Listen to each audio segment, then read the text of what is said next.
Hey, friends, it's Kimberly here with Specialty Care Management and Reiki and Coaching. How do you get more done with less time? I will tell you that the key there is intention, being intentional about the things that you do and having a structure, having a plan set in place, a habit, if you will, for your work. If you study people who are really successful, for the most part, they're very habitual. And that's not very sexy, right? It's not very sexy to do the same things at the same times every day. But the more you can, and there's a paradox here, okay? The more that you can automate things that are automatable, right?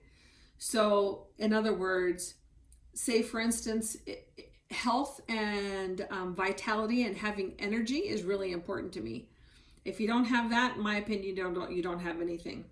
So when I reverse engineer the habit that's going to support that, which is exercise and healthy eating, then the goal is to habitualize that, so that every morning, whether I feel like it or not, I get up, I move my body, do some kind of sweaty exercise. I have some kind of a nutritious start to my day, which for me, I love my greens and my shakes. And that's a whole nother, we can get into greens and shakes because there's a strategy to help you extrapolate the nutrients from those shakes. But anyway, I digress. So when that becomes habitualized and you can do it without thinking, right? Or if there are meetings during your day that are during the course of a month or a quarter that are, the more you can automate those kinds of things. And within a meeting, if you're talking about meetings in particular, the more you can automate that, where there's a structure. So everybody knows this comes first, so that you can stay on track, get in and get out. Those are important. And what you're going to find, those kinds of things that can be automated and self-perpetuating, right? What's going to happen is you're going to be able to open up more creative chunks of time, and those are important. Some things are not automatable. And if you ask me, I'll tell you, relationships are not automatable, right? I hate, if you know me, I hate those automatic autoresponder kinds of emails. It means nothing to me. If you're going to email me, I want to hear from you. I don't want to hear from a bot.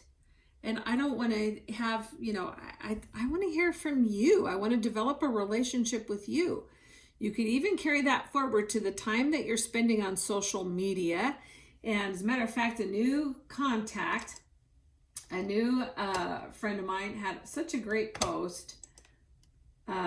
Jared Greer had a great post specifically on that.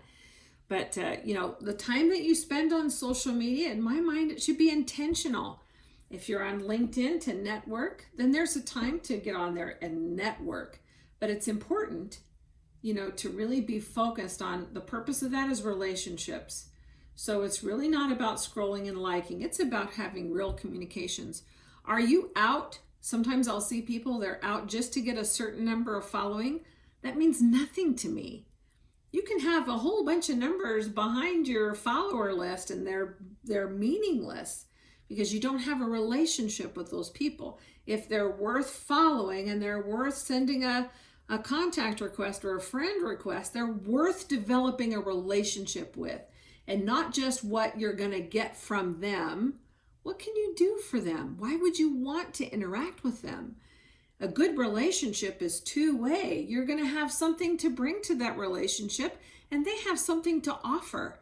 And I'm not just talking about a deal, right? Nobody wants to be used like a pawn, right? People want to be valued. Most people do want to share information. If I have an idea and you have an idea, we share those together. We have 3 ideas. We're both the richer for that. That's the beauty, in my mind, social media.